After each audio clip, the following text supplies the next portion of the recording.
Avoir un bon revers à une main, avouez que c'est quand même la classe.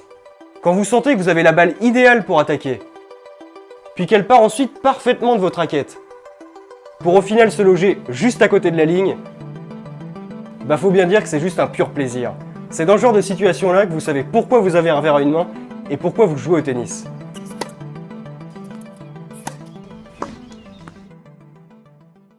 Mais comme vous le savez, chez les joueurs amateurs, c'est très différent.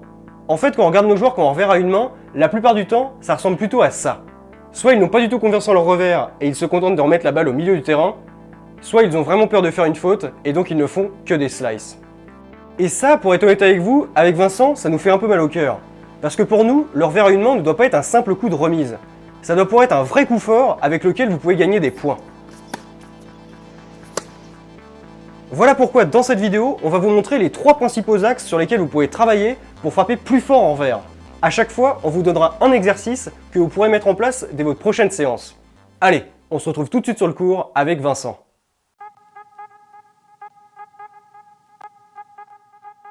La prochaine fois que vous êtes dans votre club de tennis, amusez-vous à regarder les joueurs qui ont un revers à une main. Vous verrez, souvent, il y a 2 types de joueurs. Il y a ceux qui utilisent bien leurs jambes et qui frappent assez fort. Et puis il y a les autres, ceux qui n'utilisent quasiment pas leurs jambes et qui donc ont un mal fou à générer de la puissance. Et oui, parce que les jambes jouent vraiment un rôle primordial pour le revers à une main.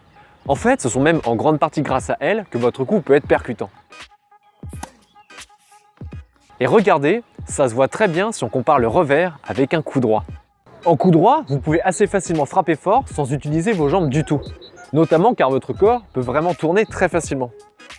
Mais en revers à une main, c'est beaucoup plus difficile.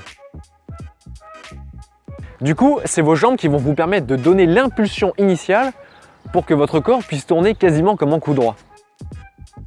En plus, l'avantage d'utiliser vos jambes, c'est que vous exploitez les groupes musculaires les plus puissants de votre corps, comme les quadriceps, les mollets, les ischios ou encore les fessiers.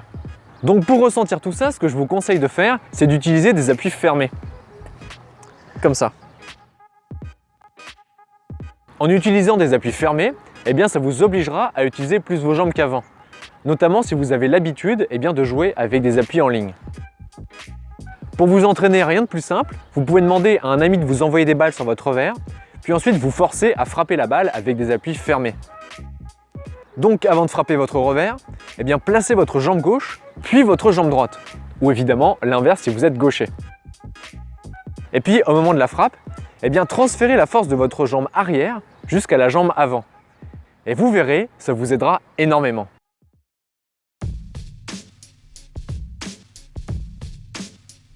Un autre point important et qui rejoint d'ailleurs un petit peu ce qu'on vient de voir, c'est la rotation des hanches et des épaules. Car si je vous montre cette frappe et que je vous montre ensuite une frappe normale, eh bien, vous allez tout de suite vous rendre compte qu'il y a quelque chose qui cloche. Dans le premier cas, vu que vous ne tournez pas suffisamment vos hanches et vos épaules, eh bien vous ne profitez pas de l'énergie élastique qui est disponible grâce à l'étirement des muscles du dos. Du coup, vous avez moins d'amplitude avant de frapper et votre revers est moins puissant. Pour résoudre ce problème, une bonne solution, c'est d'utiliser votre main libre pour venir attraper le triangle de votre raquette et de venir ensuite tirer la raquette en arrière. Ouais, et d'ailleurs pour vous aider, vous pouvez aussi regarder des vidéos d'entraînement de joueurs professionnels, comme par exemple des vidéos de Gasquet ou de Shapovalov. Les deux prennent vraiment leur raquette très haut lors de la préparation. Pour vous améliorer sur ce point précis, vous pouvez faire 2 choses. Dans un premier temps, vous pouvez faire des gestes de préparation à vide en vous forçant à tirer votre raquette en arrière avec votre main libre. Et ensuite, vous pouvez demander à un ami de vous envoyer des balles, puis tournez vos épaules dès que vous savez que la balle arrive sur votre revers. Et pour ça, évidemment, pensez à toujours utiliser votre main libre pour ramener votre raquette vers l'arrière.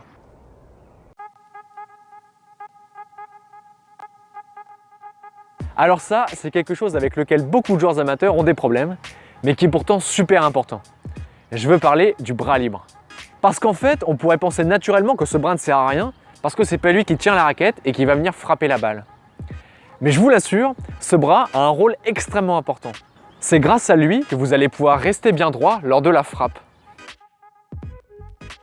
Alors oui, je sais qu'après ce que je vous ai dit depuis le début de cette vidéo, ça peut paraître un peu étonnant comme conseil.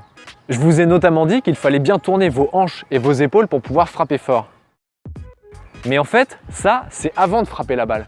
Parce qu'une fois que vous avez frappé, eh bien, votre corps doit rester bien droit. Regardez, c'est quelque chose qui se voit très bien chez certains pros, comme par exemple chez Federer ou Dimitrov. Après la frappe, eh bien, leur corps ne bouge plus du tout, ils sont vraiment fixes comme une planche. Et ça, c'est possible uniquement parce que leur bras libre est bien en arrière. C'est ce bras libre qui leur permet de bloquer la rotation et donc de transférer toute l'énergie à la raquette et donc à la balle. Pour faire de même, ce que je vous conseille de faire, c'est des mouvements à vide.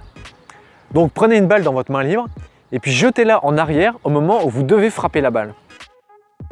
Bon, au début, ce que je vous conseille de faire pour ressentir ça, c'est de bien exagérer et de vraiment faire ressortir votre cage thoracique. Pour utiliser une image qu'on aime bien avec Grégoire, vous pouvez vous dire que vous devez finir dans la même position que celle d'une danseuse étoile. Bon, en tant que joueur amateur, ça fait pas forcément rêver, mais avouez que la ressemblance est quand même plutôt amusante. Si vous voulez également progresser sur d'autres coups de verre, comme par exemple sur le service, vous pouvez télécharger une formation entièrement gratuite qu'on a faite avec Vincent. Le lien se trouve juste en dessous dans la description.